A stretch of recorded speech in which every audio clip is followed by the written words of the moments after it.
Hello, good morning. Today we are happy to present our keynote speaker, Professor Uricchio. But before that, there are a couple of announcements that I need to make about the ongoing events. We have two performances in Taksim Square which started in the morning and still running till afternoon 1:30. One is Teletrust performance by Karen Lansel, and the other is Spiral Joy and Sunrise by Ivar Van Becker. Both are in public space, so feel free to join in after the keynote. We also have a curated short film program, Glitter and Glory, at Empire Cinema from 12 to 1:30. And we've got Hyperstrata exhibition gallery opening tonight at Casa Gallery between 6 to 9 p.m. And the lounge at Uricchio is still continuing. We have the art talks and cocktails between 6 and 8. I'd like to also remind you about tomorrow's event, two most important events. One is ICA General Meeting from 2:45 to 4:45, please check online. And ICA Future Forum from 5 to 6:40. We're sending daily newsletters with information containing the contents of the performances and events that are happening. So please check the contents of the newsletter. Now, we're going to have a keynote speech by Professor Uricchio. He is a professor and director of MIT's Comparative Media Studies program, and he's a professor of comparative media history at Utrecht University. He has held visiting professorships worldwide, and at MIT, Professor Uricchio is principal investigator of Singapore MIT Gambit Game Lab, the Center for Future Civic Media, and the Convergence Culture Consortium. Today, Professor Uricchio will be delivering a keynote speech about how digital domain has been challenging the conventional certainties about the subject-object relationship and authorship, and how and why the algorithmic change needs to be considered by its impact. So,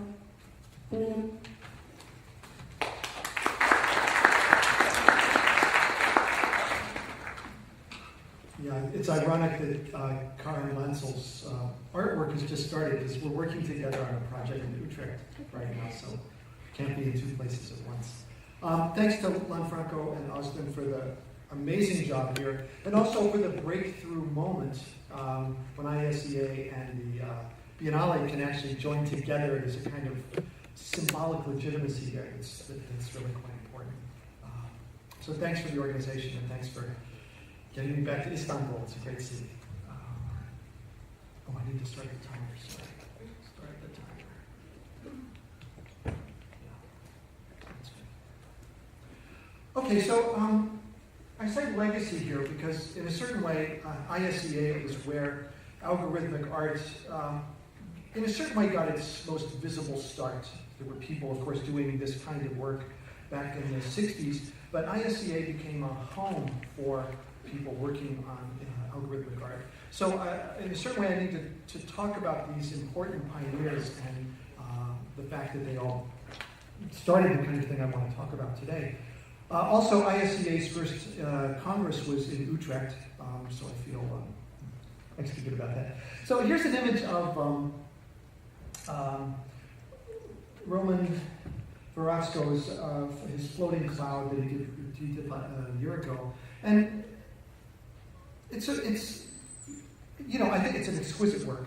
But there's a number of things you can see about it. This is an algorithmically constructed work. He talks about it in his statement there as drawing together mind and machine, man and machine, if you will.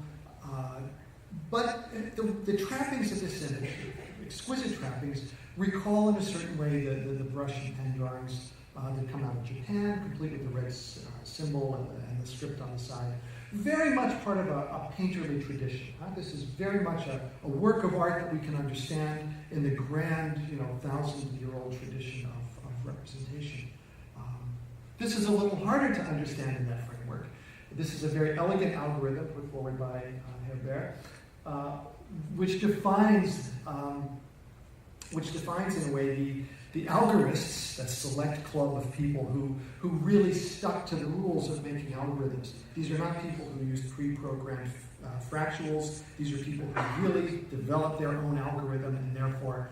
so this kind of manifesto, even though this doesn't really look so much like a traditional piece of art that we just saw, but in fact the manifesto part of this, the fact that it's part of Veracsto's manifesto,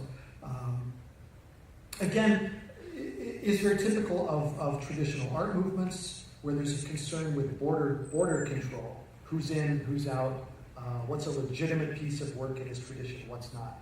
So here it's not so much the form as the social gesture that inscribes it in the tradition. The three great N's, Nays, and Knoll, and Naka, all three of these people were real pioneers in developing their own algorithms, putting them to work. And what was very special in the mid-60s, by our time, becomes something that's ubiquitous. Photoshop is also algorithm-based, and most of us probably use it in one way or another. And we don't really think so much today about the algorithmic dimension that we're involved in. We haven't made it, so we wouldn't fall into the category that these folks were talking about. But nevertheless, it's a crucial part of the work. So what I want to argue is that this wonderful pioneering work, in a certain way, changes the nature of artistic practice. It's about having new tools. It's about having, actually, I want to argue, actually quite a profound change. But for the folks involved in this early stage of working with algorithmic art, the artistic stance was a very familiar one. These people remained rooted in a tradition. In other words, the paintings and prints that are, not the paintings, but the prints and photographic imagery, the digital imagery that they created, wound up being pushed through shows. It was reviewed. There was a gallery scene, museums, art journals, evaluation. All those things that are so important to the traditional art world, all those things that have so far tended to exclude a lot of the work of the people in this room and out in the galleries right now, was kind of the target, the goal, the site of legitimacy for this work. And in a certain way, it's kept this work on the margins, forcing this group to sort of form its own community, its own ghetto, if you will, like ISEA, where legitimacy and kindred spirits can come together. So that's why this group is so important. It's a refuge, it's a concentration of the people who are dragging the art world into the 21st century. But at the same time, the art world, as someone like Howard Becker would describe it, with all of its social filters, with all of its institutions, has not really been a player, has not been a responsive partner. And I think there's a lot of reasons. If you think of where the money comes from in art, traditionally it's come either from institutions, the church or today's corporate world, or it's come from people who purchase it because they like it, but mostly because today of its capitalist dimension. It's an investment opportunity. And this kind of work misses on all scores. It's reproducible, it's machine-made, it's so in a certain way, the problems that a lot of electronic art is facing today are not dissimilar from the problems that faced photography for many of its first 100 years, and the problems that faced film for some of its first decades, certainly until the 1920s, late 20s or 30s. It's a problem of legitimacy. It's a problem of, in Walter Benjamin's terms, the mechanical reproduction. Can a machine make art? And the dilemma with photography and film, the oft-used critique, if a monkey can press the button and make an image, how can we call this art? This is a machine artifact. So that's certainly part of the problem here. There's also the problem of multiplicity. If you can make a lot of something, the actual market value is undercut. The market value, that is, for people for whom aura and uniqueness are the things that drive market value. So this misses on both scores. Photography missed, film missed, and much electronic art misses.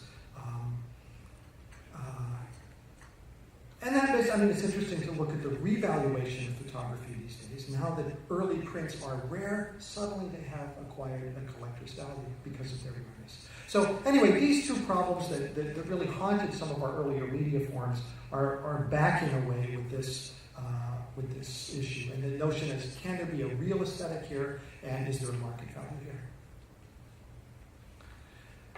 In different but related ways, the now classic work in algorithmic art faces, as I just said, these difficulties. And Von Empel's work here, I love it. There's something haunting, something uncanny about it, something unsettling. And I think, the algorithmic, as I want to talk about in a second here, is really one of the underlying keys. It's not just market, and it's not just notions of machine-made or not machine-made. The algorithmic is actually introducing a far more unsettling set of conditions. To talk about that, what I'd like to do is just talk about some larger contextual processes here. The algorithmic obviously has been with us, and it has been with us a very long time. It comes from the ancient Greeks, it's reworked by the Arabs, and it's been around. But it hasn't really gotten off the ground in a forceful way until processing power was behind it. That is to say, until somewhere a little after the Second World War. If we think about what's been happening since that period, Moore's law was introduced in the 60s, but it starts in the 50s. And Moore's law tells us that transistor capacity doubles every 2 years, right? And that still holds. The industry keeps telling us that we're at the very end of it. It can't go any further. But yet, Intel somehow manages to eke out a few more bits of power each time. So, with if you bought memory sticks recently or chips for your camera, how much more memory you're getting and how much cheaper it is. A demonstration that this law is very much effective. So that's one interesting continuous push in the techno sector. The second one is transmission speeds. This past spring in Karlsruhe, transmission speed of 26 terabits was achieved. Now that's, in the dumbed down talk that's provided for the public, that was 700 DVDs per second. The expectation is that within a decade, we'll break the 100 terabit mark. 100 terabits is comparable to the printed contents of America's Library of Congress in 4.5 seconds. That's quite a transmission. And, we're right now at a kind of transition moment from electronics. Actually, we should be careful with the name of it, ISEA, but we're kind of in a shift from electronics to photonics. And it'll take a generation, but the infrastructures are beginning to be in place. The science is there. The corporations are all on board. Always a sign that you're farther along than you think you might be. But what this points to is the ability. It's a game changer in terms of how we think about information as we look ahead. We've always looked at information as something that we store. We store it in libraries and archives and museums. But this points actually to a model that might be a little bit more like the way our brain works, that we keep things in circulation, in motion.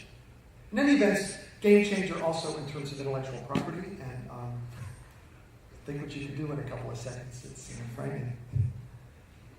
Another big change, of course, and it's one that's far more visible than the past two, is the rapid growth of networked distribution, things like cloud computing. And these are really, again, changing the way we think about storage and access.